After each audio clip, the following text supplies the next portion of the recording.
Istanbul is Turkey's largest city. It's the heart of Turkey's business and cultural life. The country's largest port and home to more than 12 million people.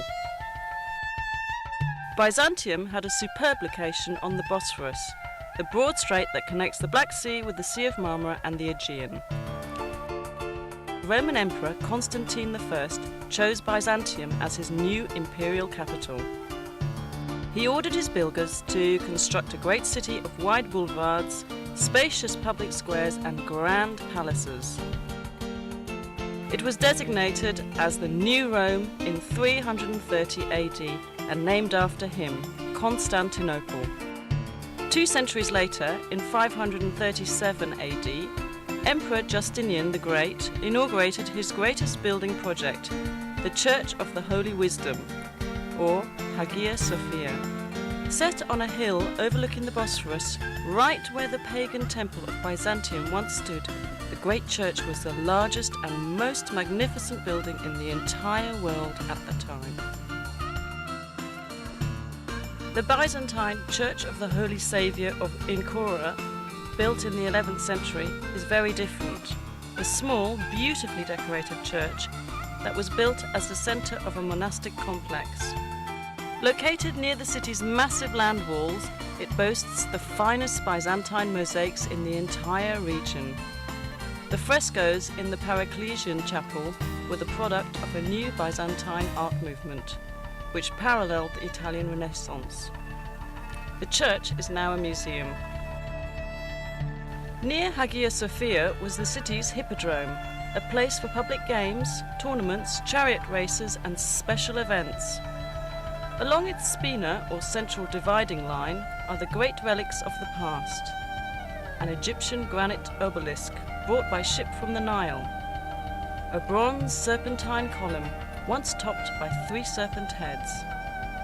The column of Constantine, which in Byzantine times was covered in plates of gleaming bronze. The armies of Sultan Mehmet II conquered the imperial city in 1453, putting an end to the Byzantine Empire. The Ottoman sultans beautified their new capital, constructing great buildings that rivaled those of the Byzantines.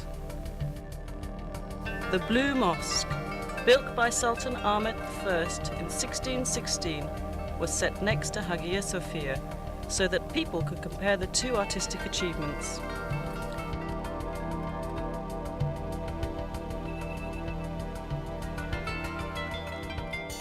The Sultan endowed his great imperial mosque with many other buildings to serve the people. Fountains, a health clinic, a soup kitchen for the poor, a Turkish bath, a theological seminary, living quarters, shops and storehouses. Topkapi Palace, known as the Seraglio to Europeans, was the home of the imperial family and the centre of the empire's government. Constructed between 1465 and 1478, it was expanded and modified dozens of times over the next 4 centuries. It is a beautiful, livable place of gardens, pavilions and sumptuous royal chambers. Many of them are decorated with priceless Turkish tiles. The most popular section of Topkapi is the Imperial Harem, legendary for its luxury, romance and intrigue. Mozart wrote his famous opera, The Abduction from the Seraglio, about it, and many other artists have let their imaginations fly with visions of what went on there. Located on major trade routes, Istanbul has always been an important commercial city.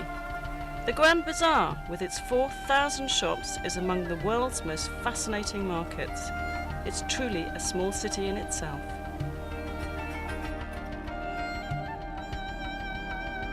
Nearby on the Golden Horn is the Egyptian or Spice Bazaar, known in Ottoman times as the place to buy exotic spices and herbs to be used in cooking or as traditional medicines.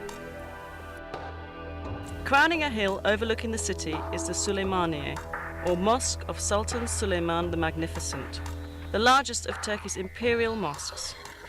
Built for the empire's greatest sultan, it is the masterwork of Mimar Sinan, Turkey's greatest architect.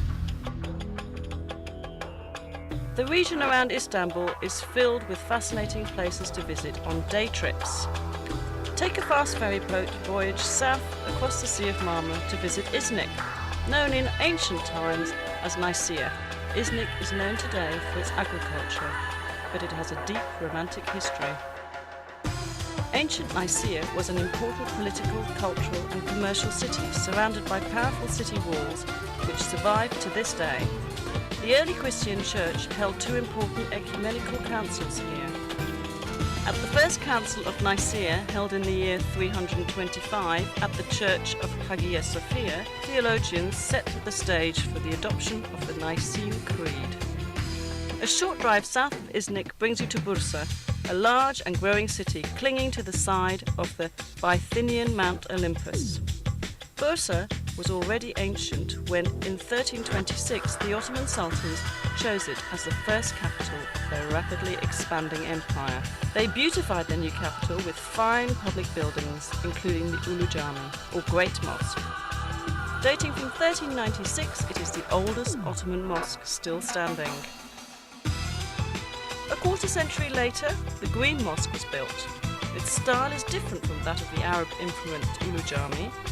The Green Mosque and neighbouring buildings, a royal tomb, a theological seminary and a soup kitchen for the poor, give us a glimpse of what Ottoman architecture would achieve during the coming centuries.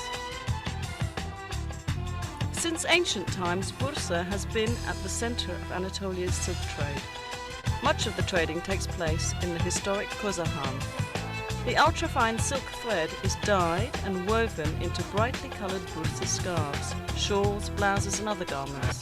Perhaps the most beautiful products of all are the fine Turkish carpets woven of pure silk or a blend of silk and wool. West of Bursa's city centre is the suburb of Çekirge, famous for its hot mineral springs. The Romans enjoyed these baths, as did the Ottomans, who restored and improved the facilities. And in a few hours you'll arrive at the Dardanelles, the historic strait which connects the Aegean and Mediterranean seas with the Black and Marmara seas. During World War I, Winston Churchill sent a huge Allied fleet to force its way through the Dardanelles in order to capture Istanbul and reopen the sea lanes to Russia. Stout Turkish resistance halted the fleet and the invading army, but the cost in casualties was horrendous for both sides. The Allies suffered more than 250,000 casualties and the Ottomans an equal number. Overlooking the southern mouth of the Dardanelles stands ancient Troy. There has been a settlement here since the Bronze Age. The poet Homer tells us the Achaean Greeks attacked the Trojans more than 3,000 years ago because beautiful Helen had been abducted by a Trojan prince. Modern historians believe the 10-year war was probably fought over control of the Dardanelles. Whatever the cause, the Trojans lost. They couldn't resist dragging the Achaeans, great wooden horse, into their city. At night, the Achaean soldiers hidden inside the horse crawled out and opened the city gates to the invaders. Troy was sacked and burned.